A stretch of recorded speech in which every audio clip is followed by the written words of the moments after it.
మీ మనస్సు 12వ కీర్తన మీద ప్రతి ఒక్కరూ మనసు పెట్టండి. కొన్ని మాటలు ధ్యానించిన తర్వాత మనకి మరలా సందేశం ఉంటది గనుక క్లుప్తంగా ఈ కీర్తనను ధ్యానం చేసుకుందాం. యెహోవా నన్ను రక్షింపుము, భక్తి గలవారు లేకపోయిరి. విశ్వాసులు నరులలో నుండకుండా గతించిపోయిరి. భక్తుడైన దావీదు ఒక విధముగా చూస్తే తనెంతో నిరుత్సాహముతోనూ, బాధతోనూ ఈ విషయాలు ప్రభువుకి తెలియచేస్తూ ఉన్నాడు. ప్రభువా, భక్తి గలవారు లేకపోయిరి. నరులలో విశ్వాసులు గతించిపోయిరి. మనుషులు లెక్కకు కోట్ల మంది ఉండొచ్చేమో కానీ ప్రభు అయిన యేసుక్రీస్తు యందు విశ్వాసముంచిన వారు ఎందరో? అనేక కోట్ల మందిలో విశ్వాసులు ఎంతమంది? నిజమైన విశ్వాసులు ఎంతమంది? ప్రభువునే వెంబడించేటటువంటి విశ్వాసులు ఎంతమంది? ఆయన తన కాలములో ఆయన పరిశీలనలో ఆయనకి తెలిసిందేంటంటే విశ్వాసులు గతించిపోయారు అంటున్నాడు. కాబట్టి యెహోవా నన్ను రక్షింపుము, భక్తి గలవారు లేకపోయిరి. ఎవరు లేరు?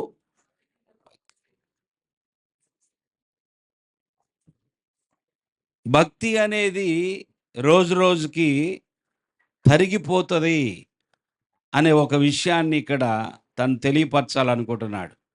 భక్తి ఏమైద్ది? తరిగిపోతది.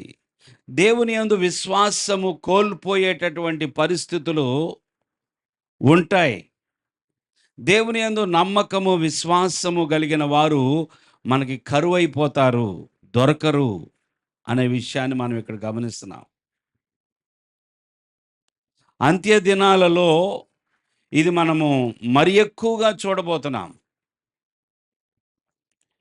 నిజంగా విశ్వాసులకు కలిగే బాధ ఏమిటంటే ఏదో ఆహారం లేదనో లేదా ఏదో సంపదలు లేవనో కాదు కానీ, అయ్యో విశ్వాసులు లేకుండా పోతున్నారే, భక్తి లేకుండా పోతుందే అనేది చూడబోతా ఉన్నాం. ప్రభువా నన్ను రక్షించు. అందరూ ఒకరితో ఒకరు అబద్ధములాడు మోసకరమైన మనసు కలవారై ఇచ్చకములాడు పెదవులతో పలుకుదురు. అంటే మనుషుల యొక్క మాటలు ఎలా ఉన్నాయంట? ఒక మాట కూడా నిజము లేదు. కొన్నిసార్లు మనం అంటాం కదా కొంతమందితో, ఒక మాట అయినా నిజం చెప్పరా అంటాం. ఏమంటాం? ఒకటన్నా నిజం చెప్పరాదా అంటాం మనం. అంటే ఎప్పుడు చూసినా అబద్ధాలు చెప్పేవాళ్ళు, ఎప్పుడు చూసినా అబద్ధాలే వారి నోటి నుంచి వచ్చేటప్పుడు ఒక్క మాటన్నా నిజం చెప్పరాదా? అందరూ ఒకరితో ఒకరు అబద్ధములు ఆడుదురు. ఎంత భయంకరం! దీనికి మందేంటి? దీనికి టాబ్లెట్ ఏంటి? అబద్ధాలు చెప్పొద్దు అనే టాబ్లెట్ ఏమైనా ఉందా? లేదు. చిన్న పిల్లలు ఊరికనే అబద్ధాలు చెప్తారు. ప్రయోజనం ఏంటో తెలీదు వాళ్ళకి. నిజం చెప్పటానికి నోరు ఇష్టపడట్లా. అబద్ధములు. ఒకరితో ఒకరు అబద్ధములు ఆడుదురు. మోసకరమైన మనస్సు గలవారై ఇచ్చకములాడు పెదవులతో యెహోవా ఇచ్చకములాడు పెదవులన్నిటినీ, బింకములాడు నాలుకలన్నిటినీ కోసివేయును. అమ్మ బాబోయ్! ఈ ఆపరేషన్ ఎప్పుడు స్టార్ట్ అయిద్దో తెలీదు కదా! ఒకవేళ ఈ ఆపరేషన్ గనక స్టార్ట్ అయితే ఈ సర్జరీ ఎంతమంది నాలుకలు తెగిపడిపోతాయో. నాలుకలను కోసివేస్తాడంట ఆయన. పెదవులను కోసివేస్తాడు. ఈ అబద్ధములు ఆడి ఆడి ఆడి ఆడి ఆడి అవి ఎంత పాడైపోయి ఉంటాయో దేవుడు చూస్తాడు. దేవుడు ఒప్పుకోడంట. అబద్ధములాడు పెదవులను, ఇచ్చకములాడు పెదవులన్నిటిని, బెంకములాడు నాలుకలన్నిటిని కోసివేయను. మనుషులేమనుకుంటారంట, మా నాలుకల చేత మేము సాధించదము, మా పెదవులు మావి, మాకు ప్రభువు ఎవడని వారు అనుకొందురు. మాట్లాడే వాళ్ళందరూ కూడా ఏమనుకుంటున్నారంట, మా నాలుకలు మావి, మా పెదవులు మావి, మా నాలుకలు మావి, మేము మా నాలుకల చేత సాధిస్తాం, మేము ఏం మాట్లాడినా గెలుస్తాం కదా. ఏంటి వారి నమ్మకం? మేము మా మాటలతో గెలుస్తాం, మా నాలుకలతో గెలుస్తాం, మా వాదనలే మా వాదనలే జయిస్తాయి, మేము చెప్పిందే జరిగిద్ది, మేమన్నదే సక్సెస్, మేము సాధిస్తాం. చూడండి, కొంతమంది విషయంలో కక్షలు పెట్టుకొని, క్రోధం పెట్టుకొని, వారిని సాధించాలి అని అనుకున్నప్పుడు ఎన్ని మాటలు మాట్లాడతారు కదా. ఎంతగా వారి నాలుక ఎగిరెగిరి పడుతుందో తెలుసా. అది చిన్న అవయవం అంటేనే, అది చిన్న అవయవం అని ఎవరంటున్నారు? యాకోబు. కానీ ఏం చేసిద్దంట అది? ఎగిరెగిరి పడిద్దంట, అడవిని కూడా కాల్చేసిద్దంట. నాలుక ఎంత ప్రమాదము అనేది కదా. మా నాలుకలతో మేము సాధిస్తాము, మేము జయిస్తాం. మన భారతదేశంలో అంట, మన ఎప్పుడో ఒక వార్త, 3.3 కోట్ల కేసులు పెండింగ్‌లో ఉన్నాయంట. మన దేశంలో పెద్ద పెద్ద న్యాయస్థానాలు ఉండగా ఎన్ని కేసులు పెండింగ్‌లో ఉన్నాయి చెప్పండి? 3.5 కోట్లు. ఏంటి, కోట్ల కేసులు పెండింగ్‌లో కొన్ని కేసులైతే కొన్ని దశాబ్దాలుగా అలా పెండింగ్‌లోనే ఉండిపోయినాయి. అంటే న్యాయం జరగట్లేదు. ఇదిగో నాకు అన్యాయం జరిగిందని చెప్పి నువ్వు వెళ్ళి కేసు పెడతావు గానీ, దానికి న్యాయం వచ్చేటప్పటికి నువ్వు ఉంటావో లేదో. మనం అంటాం గదా, ఇంత దారుణంగా హత్య జరిగితే, ఇంత భయంకరంగా పట్టపగలు అందరూ చూస్తుండగా హత్య జరిగితే, హత్య చేసిన వాళ్ళు వీళ్ళే అని దొరికినా కూడా, హత్య వీరి వల్లనే జరిగిందని తెలిసినా కూడా, ఈ కేస్‌కి ఇంకా పరిష్కారం రాలేదేంటి అని అనుకుంటాంగా మనం కొన్నిటి గురించి. ఏంటి ఇంతకాలం పడుతుందా? ఇదేనా న్యాయ వ్యవస్థ? ఎందుకంటే అనేక మంది వారు నాలుకలతో సాధిస్తున్నారు. వారి నాలుకకున్న బలమది. ఉన్నదానిని తిమ్మిని బిమ్మిని చేసేయగలరు. అది నిజమైనను, అది యథార్థమైనదైనను, అది కాదు, అది తప్పు అనగలరు. ఆ తప్పును ఒప్పు అనగలరు. అబ్బా! ఏం నాలుకండి ఇది! భలే మాయ. కొంతమంది మాట్లాడితే నిజాన్ని అబద్ధం చేసేయగలుగుతున్నారు, అబద్ధాన్ని నిజం చేసేయగలుగుతున్నారు. మా నాలుకలతో మేము సాధిస్తామంటే అదే అర్థం చేసుకోవాల్సింది. ఈ భూమి మీద ఎన్ని న్యాయ వ్యవస్థలు ఉన్నప్పటికీ కూడా అన్యాయమే జరుగుతూ ఉంటది. ఏం జరుగుతూ ఉంటదండి? ఎక్కడో 100కి ఒకటో, రెండో న్యాయ ప్రకారము ఎక్కువ శాతము అన్యాయమే. ఎందుకంటే మనుష్యులు అబద్ధములాడతారు, ఇచ్చకములాడతారు. వారి నాలుకకున్న శక్తి అది. వాళ్ళ మాటల ద్వారా మాయ చేస్తారు. ప్రభువా నన్ను రక్షించయ్యా! ప్రభువా నన్ను రక్షించయ్యా! భక్తి గలవారు లేరు ప్రభువా. ఎంత వెదికినా నరులలో ఎవరు కనపడతలేదు? విశ్వాసులు కనబడతలేదు ప్రభువా. భక్తి గలవారు కనబడతలేదయ్యా. వాళ్ళ నాలుకలు చాలా బలంగా ఉన్నాయ్యా. వారిని జయించడం మా వల్ల కావటం లేదు ప్రభువా. అయ్యా, ఏది ఏమైనప్పటికీ నన్ను మాత్రం రక్షించయ్యా అంటున్నాడు దావీదు. నన్ను మాత్రం రక్షించయ్యా, ఎలాగోలాగో నన్ను రక్షించు అంటున్నాడు. అంతే, నన్ను ఈ భూమి మీద నుంచి తీసుకెళ్ళిపో. కొంతమంది ఏమంటామంటే, మనం కొంచెం గనక మనకి న్యాయం జరగకపోతే అసలు ఈ భూమి మీద బ్రతకటం వేస్ట్, అసలు ఈ భూమి మీద ఉండకూడదు అనుకుంటాం. అలాగనుకుంటే ఎంతమంది వెళ్ళిపోవాలి ఇప్పుడు భూమి మీద నుంచి? ఎవరికి న్యాయం జరుగుతుందని? ఎవరు యథార్థంగా ఉంటున్నారని బ్రతకాలి మనం? యేసు ప్రభు యోహాను సువార్త 17వ అధ్యాయంలో ప్రార్థన చేస్తూ, ఆయన యొక్క శిష్యుల గురించి ఆయన ప్రార్థన చేస్తూ, ఆ అధ్యాయం అంతా ఆయన ప్రార్థన చేస్తూ, ప్రభువా వీరందరినీ ఈ లోకం నుండి తీసుకొని పో ప్రభువా అని ప్రార్థన చేస్తున్నాడు. అవునా? కాదు, కాదు. ఏమని ప్రార్థన చేస్తున్నాడు గుర్తుంటే చెప్పండి? దుష్టుని నుండి వీరిని రక్షింపుము అంటున్నాడు. దేవునికి స్తోత్రం. ఈ దుష్ట లోకము నుండి నా ప్రజలను, నా శిష్యులను, నా బిడ్డలను, నా భక్తులను తీసివేసేయి అని చెప్పి తండ్రిని అడగట్లేదు. ఈ భూమి మీద నుంచి వేరైపోవడానికి, ఈ దుష్టుల నుండి వేరైపోవడం అనేది సమయం ఒకటి వచ్చిద్ది. అప్పటి వరకు వేచి ఉండాలి. అప్పటి వరకు భరించాలి. అప్పటి వరకు కాచుకొని ఉండాల్సిందే. మన కష్టం కలగగానే నన్ను తీసేసుకో ప్రభువా అంటాం. సహజమే అది. మానవులం గనుక మనకి కష్టము రాగానే ఏమంటాం చెప్పండి?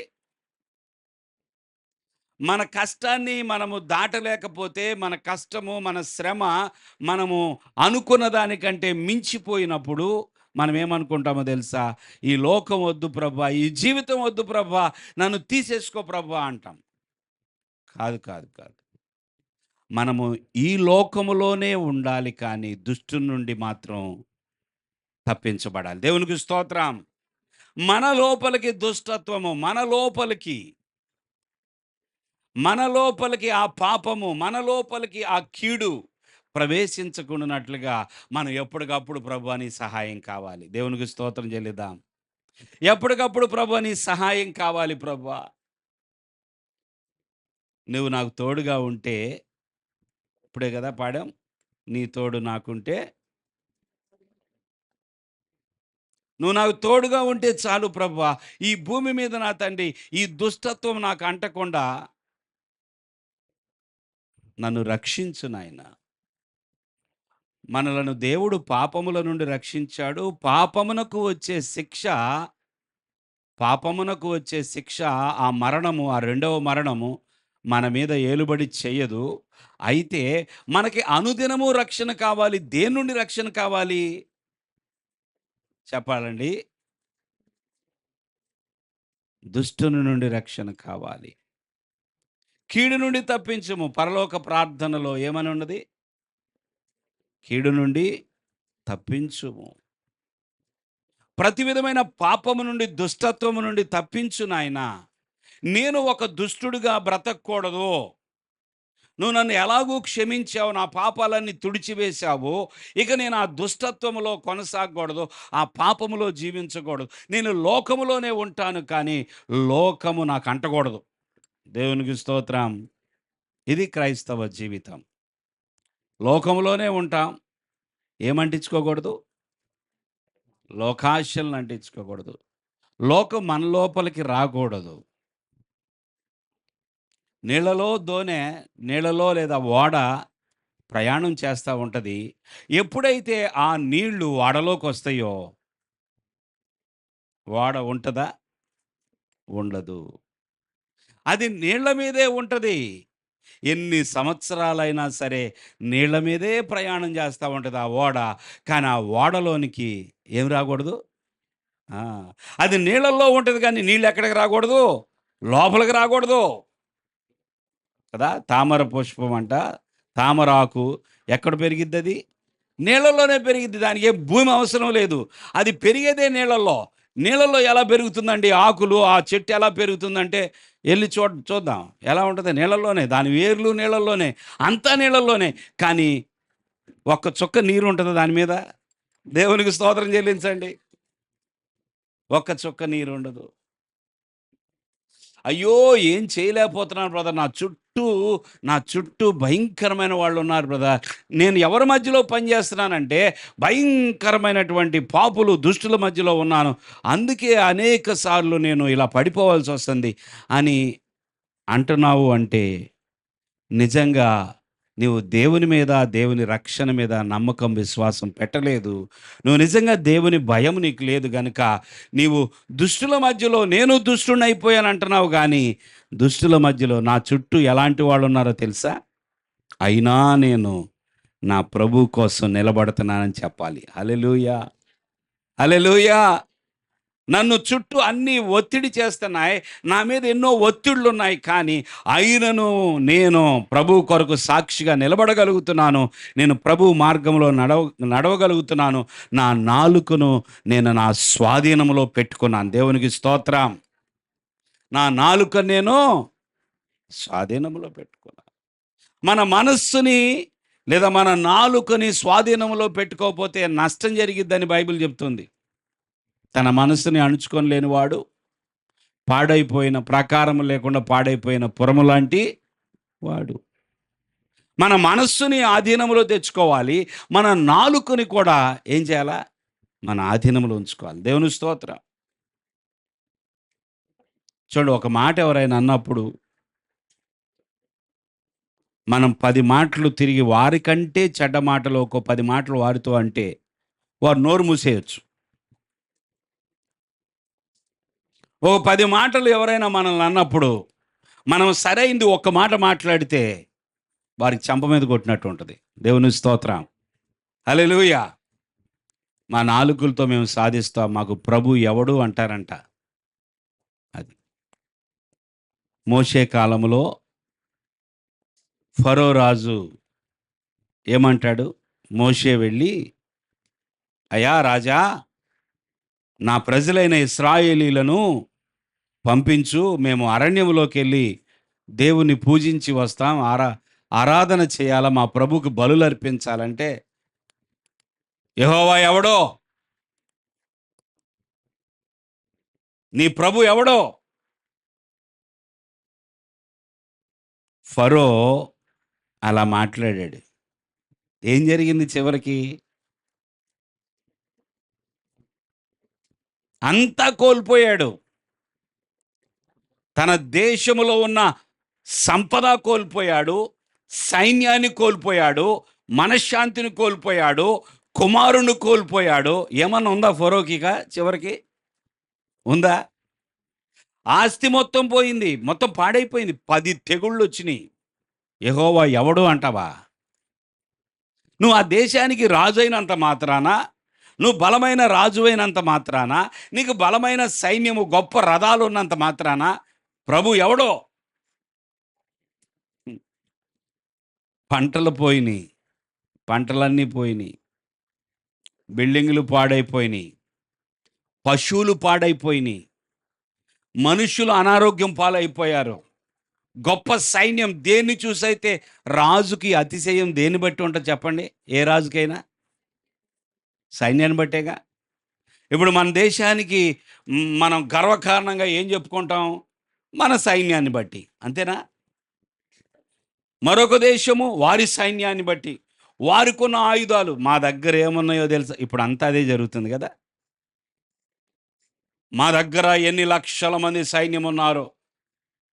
ఇప్పుడు ప్రపంచంలో గొప్ప దేశాలుగా, మహాశక్తివంతమైన దేశాలుగా ఏవైనా పిలువబడుతున్నాయి అంటే, ఆ దేశాలు ఎందుకు అలా పిలువబడుతున్నాయి ఆలోచించండి. ఎందుకని చెప్పాలి? నేను మేడం మాట్లాడండి. ఎందుకని?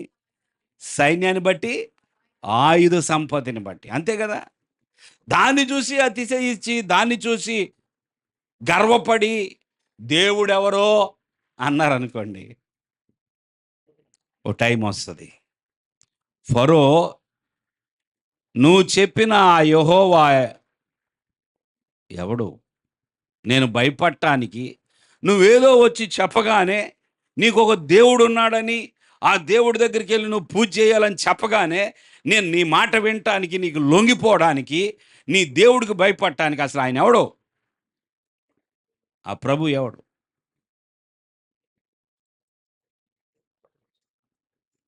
దేవుడు ఒక దేశాన్ని, ఒక రాజ్యాన్ని లేకుండా చెయ్యాలి అంటే ఎంతసేపు పట్టిద్ది చెప్పండి? సైన్యం అంతటిని తీసుకెళ్ళి ఎర్ర సముద్రంలో పంపించాడు. వచ్చారా వాళ్ళు వెనక్కి? వచ్చారా? ఇక ఈయనకి సైన్యం ఉందా ఇప్పుడు? ఇప్పుడు ఎవరన్నా వస్తే ఈయన ఒక్కడే ఫైట్ చేసుకోవాలిక. రథాలు ఉన్నాయా? సైన్యం ఉందా? లేదు. ప్రథమ సంతతి అంతా దేశములో ఐగుప్తీయులకు కలిగిన ప్రథమ సంతానం అంతా ఒక్క రాత్రిలోనే హతమార్చబడ్డారు. అందుకనే మా నాలుకలతో మేము సాధిస్తాం, మాకు ప్రభు ఎవడని అనే వాళ్ళకి దేవుడు పాఠం నేర్పిస్తాడు. వాళ్ళ నాలుకలను దేవుడు ఏం చేస్తాడంట చెప్పండి? కోసివేస్తాడు. నాలుక కోసేస్తే ఏం జరగదయ్యా అంటే ఏం జరగదు? మాటలు రావు. అంతే కదా!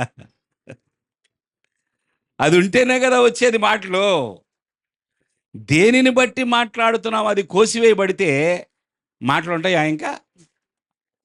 తత్ అంతే ఇంకా. దేవుడు ప్రతి నోరుని, హెచ్చింపబడుతున్న నోరుని చూడండి, చాలామంది దేవునికి విరోధముగా, విరుద్ధంగా నోరు లేపుతున్నారు ఇప్పుడు. అసలు ప్రతి ఒక్కరూ మాట్లాడేవాళ్లే.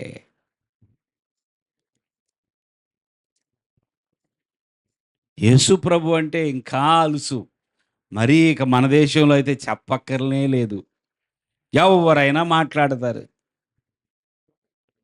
ఆయన పేరెత్తి దూషించటం, ఆయన పేరెత్తి ఎందుకు నీకు తెలియపోతే ఊరుకో, నమ్మకం లేకపోతే నమ్మబాకు, నోరెందుకు పాడేసుకుంటున్నావు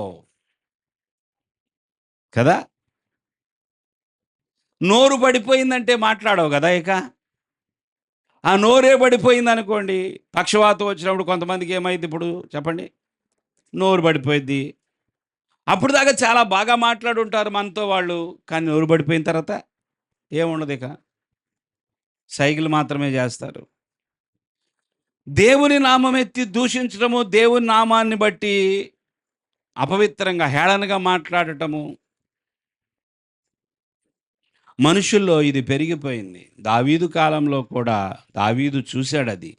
ఆ బాధతో రాస్తున్నాడు, అయ్యా ఏంటి ప్రభువా, మా నాలుకలతో మేము సాధిస్తామని ఎట్లంటే అట్లా మాట్లాడుతున్నారు ఏంటి ప్రభువా, వీళ్ళ సంగతి ఏంటి ప్రభువా అని దావీదు కూడా. ఇక ఈ కీర్తనలో మనం కొంచెం కిందకి వెళ్ళినప్పుడు, బాధపడు వారికే చేయబడిన బలత్కారమును బట్టి, దరిద్రుల నిట్టూర్పులను బట్టి నేను ఇప్పుడే లేచెదను, రక్షణను కోరుకొని వారికి నేను రక్షణ కలుగజేసేదనని యెహోవా సెలవిచ్చుచున్నాడు. దేవుని స్తోత్రం. యెహోవా మాటలు పవిత్రమైనవి, అవి మట్టి మూసలో 7 మార్లు కరిగి ఊదిన వెండి అంతా. మట్టి మూసలో 7 మారులు కరిగి ఊదిన వెండి అంత పవిత్రములు. దేవుని స్తోత్రం చెల్లిద్దాం.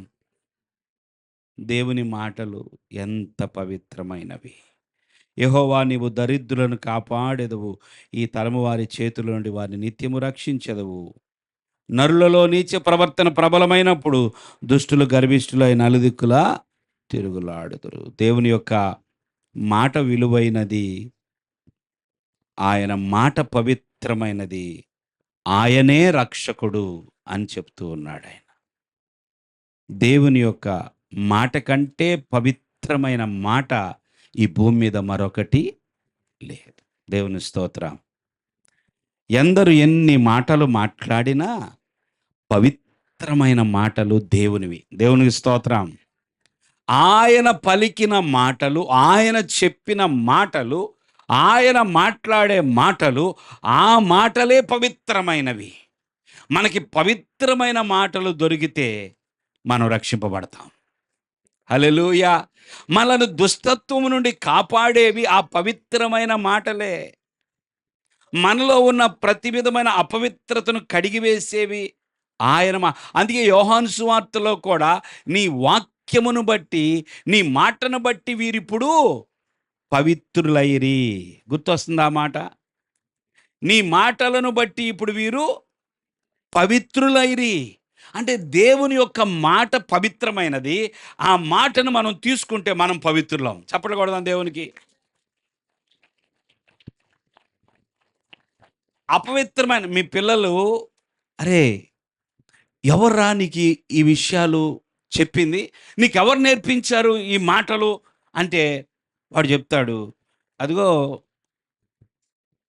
వాడు మాట్లాడితే నేను విన్నాను, నేను మాట్లాడుతున్నాను అంటాడు. ఒక అపవిత్రమైన మాట వినడాన్ని బట్టి వీడు అపవిత్రమైన ఆ మాటను మాట్లాడతాడు. ఈ అపవిత్రమైన మాటలను బట్టి జీవితం కూడా అపవిత్రంగా జీవించడం మొదలవుతుంది. మాటలను కొంచెం మనం తేలిగ్గా తీసుకుంటాం, కానీ అపవిత్రమైన మాటలు ఒక గంట, రోజుకొక గంట వినండి. ఏంటవి? భలేగున్నాయి నవ్వుకుంటానికి విందామని చెప్పి ఏం వినాలి చెప్పాలండి? ఏం వినాలి? అపవిత్రమైన మాటలు వినండి. ఇప్పుడు దాకా మీరు ఎంతో పవిత్రంగా, పరిశుద్ధంగా దేవుని యందు భయభక్తులు కలిగి జీవిస్తూ ఉండుంటారు. రోజుకొక గంట అపవిత్రమైన మాటలు వింటే ఓ 2, 3 రోజుల తర్వాత మీ పవిత్రత ఏమైద్దో చూడండి. నేను మాటలేగా వింది, నా మనసేంటి ఇట్లా మారిపోతుంది? నువ్వు అపవిత్రమైన మాటలు వినే కొలది అపవిత్రమైన పని చేయటానికి నీ మనసు నిన్ను. పవిత్రమైన మాటలు వినండి. నీకు తెలియకోకుండానే ప్రతి అపవిత్రమైన దాన్ని దూరంగా పెట్టేస్తావు. వద్దు నాకు ఇది. నేను వెళ్ళను అక్కడికి. నేను ఈ పని చేయను. నేను ఇది మాట్లాడను. ఎందుకంటే ఏ మాటలు వింటున్నావు? పవిత్రమైన ప్యూర్ వర్డ్స్. Very pure. 7 మారులు ఊదిన వెండి అంత పవిత్రములు. పవిత్రమైన బంగారం, పవిత్రమైన వెండి, ప్యూర్ సిల్వర్ కావాలండి నాకు. దానిలో ఏది మిక్స్ అవ్వకూడదు. ఇక ఎంత రేట్ అయినా ఇస్తాను, నాకేం కావాలా? ప్యూర్ సిల్వర్ కావాలి, ప్యూర్ గోల్డ్ కావాలా అని అడుగుతామే. ప్యూర్. దేవునికి స్తోత్రం. ప్యూర్ మాటలు కావాలా. ఆ మాటలు దేవుని గ్రంథములో దొరుకుతాయి. హల్లెలూయా. దేవుడు చెప్పిన మాటలు అంటే బైబిల్లో కొందరు చేసిన పాపం గురించి రాయబడింది. వాళ్ళు ఇలా చేశారా బాబు, మీరు చేయొద్దంటానికి రాయబడింది. కానీ ప్రభు మనల్ని ఎలా జీవించమంటున్నాడో, ఎలా మాట్లాడమంటున్నాడో, ఎలా బ్రతకమంటున్నాడో ఆ మాటలు ప్యూర్. హల్లెలూయా. నీ భర్త గురించి చెప్పమ్మా అంటే, నా భర్త నన్ను ఎంతో ప్రేమిస్తాడు, నా భర్త నేను ఏది అడిగినా తీసుకొచ్చిస్తాడు, నా భర్త నన్ను ఎక్కడికి తీసుకెళ్ళమన్నా తీసుకెళ్తాడు, అసలు పెళ్ళైన దగ్గర నుంచి ఇప్పటి వరకు నా భర్త ఏది కాదనలేదు. ఇంకా చెప్పమ్మా. అయితే ఒక చిన్న సమస్య ఉంది ఆయనతో అని అంటారు. అనేక విషయాలు చెప్పిన తర్వాత ఒకటో రెండో విషయాలు, నా భర్తతో ఇది ప్రాబ్లం, ఆయనకి ముక్కు మీదే కోపం, ఆయనకి నచ్చంది ఏదైనా ఉంటే ఏదో ఒకటి చెప్తారు. ప్రియులారా, మనము దేవుని దృష్టిలో ఎల్లప్పుడూ ఆయన దగ్గరకు వచ్చి ఆయన మాటలు వింటూ ఆయన మాటలను మాత్రమే ధ్యానిస్తూ ఉంటే మనం ఎంత ప్యూర్ అవుతామంటే దేవుని వలె, దేవుని యొక్క పరిశుద్ధతలోనికి, ఆ పరిపూర్ణతలోకి మనం మార్చబడతాం. హల్లెలూయా.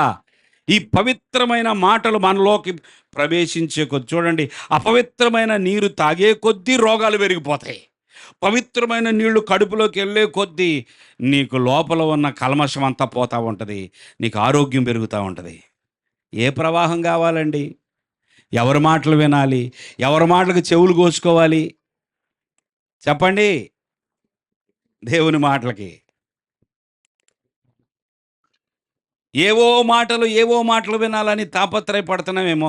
ఏవో మాటలు ఎవరి మాటల కోసమో మనం ఎదురు చూస్తున్నామేమో. కొన్ని మాటలు బాగా నచ్చుతున్నాయి. కొన్ని మాటలు అవే పదే, పదే, పదే, పదే, పదే, పదే వింటూ ఉండగా ఏమైద్దంటే స్లోగా, నెమ్మదిగా అవి లోపలికి వెళ్ళి, వెళ్ళి, వెళ్ళి ఆ మాటలు వెళ్ళి, వెళ్ళి, వెళ్ళి ఆ మాటలు మనలను ప్రభావితం చేసి మనలను అపవిత్రులుగా మార్చేస్తాయి. అందుకే దేవుని మాటలు దివారాత్రులు దాన్ని ధ్యానించువాడు ధన్యుడు. అతడు నీటి కాలువల యోరను నాటబడినదై ఆకువాడక ఫలమిచ్చు చెట్టు వలె ఉండును. మనము ఫలించి సఫలం అవ్వాలి అంటే ఆ పవిత్రమైన మాటలను మనము ధ్యానం చేయాలంతే. ఏదైనా వార్తలు విన్నా కొద్దిసేపు మనం కొన్ని విషయాలు తెలుసుకోవాలి కాబట్టి కొంతసేపు కొన్ని వార్తలు వింటాం అంతే. ఎవరైనా మాట్లాడుతున్నప్పుడు వ్యర్థమైనది ఏదైనా అవసరం లేనిది అసలు వినకూడని విషయాలు చెప్తూ ఉన్నప్పుడు వాటికే చెవులు పెట్టి ఇంకా చెప్పు ఇంకా ఏమైంది. కొంతమందికి ఎంత ఏమనాలి, ఆ, ఆశ ఆసక్తి అంటే ఎక్కడన్నా ఏమైనా జరిగింది లేదా ఎవరికన్నా ఏదైనా ఆ! ఏదైనా కీడు జరిగిందనో, ఏదైనా రోగం వచ్చిందనో, లేకపోతే ఇంకేదన్నా జరిగితే నష్టం జరిగిందని వాటి గురించి ఎక్కువగా తవ్వుతా ఉంటారు. ఏం చేస్తారు చెప్పండి? తవ్వుతా ఉంటారు. ఏంటి నిజంగా పొలుగు తీసుకెళ్ళి భూమిని తవ్వటం కాదు. ఇంకా ఏమైంది చెప్పు, ఇంకా ఏమైంది చెప్పు, ఇంకా ఏదో అయితే బాగుండన్నట్టుగా ఉంటది వీళ్ళ ఆసక్తి. వాళ్ళకి ఇంకా ఏమైందో చెప్పండి, ఇంకా ఏమైంది, ఆ తర్వాత ఏమైంది, బాగా కొట్టారా, మరి కాలన్నా ఇరిగిందా, చెయ్యన్నా ఇరిగిందా. కొంతమందికి దేని విషయంలో ఆసక్తి, కొన్ని మాటలు వినటంలో ఆసక్తి. బైబిల్ దిగానే నిద్ర వచ్చిద్దంట కొంతమందికి. బైబిల్ చదువుతుంటే నిద్ర రాకపోతే ఏం చేస్తారు కొంతమంది చెప్పండి? బైబిల్ తీసి అలాగన్నా చదవనీయండి, ఒక్క మాట అన్నా పోయిద్దేమో లోపలికి. దేవుని స్తోత్రం. మీ ఇంట్లో ఎవరికైనా నిద్ర పట్టకపోతే వాళ్ళు నాకు నిద్ర రావట్లేదు రావట్లేదు అని బాధపడితే బైబిల్ అని చెప్పి బైబిల్ చదివించండి. దేవుని మాటలు పవిత్రమైనవి. హల్లెలూయా. ఆయనే మన రక్షకుడు. భూమి మీద నరులలో విశ్వాసులు లేరు, గతించిపోయారు. నన్ను రక్షించు ప్రభువా అని దావీదు ప్రార్థన చేసినట్లుగా ఈ 12వ కీర్తనలో మనం కూడా ప్రార్థన చేయాలి. ఈ అంత్య దినాల్లో ప్రభువా మా నాలుకల చేత మేము సాధిస్తామనే వాళ్ళు ఎక్కువైపోయారు.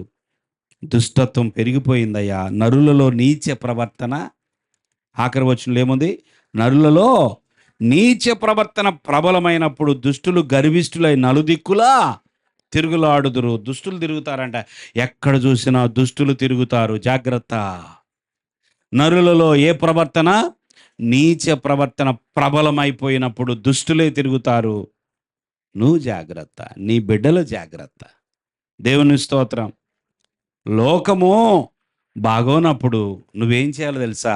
నీ బిడ్డలను నువ్వు జాగ్రత్త పరుచుకోవాలి, భద్రం చేసుకోవాలి. నీ కుటుంబాన్ని నువ్వు కాపాడుకోవాలి. దేశమంతా ఊరంతా భారం నువ్వు పెట్టుకోక్కర్లా. నీ కుటుంబము, నీ బాధ్యత ఏంటి?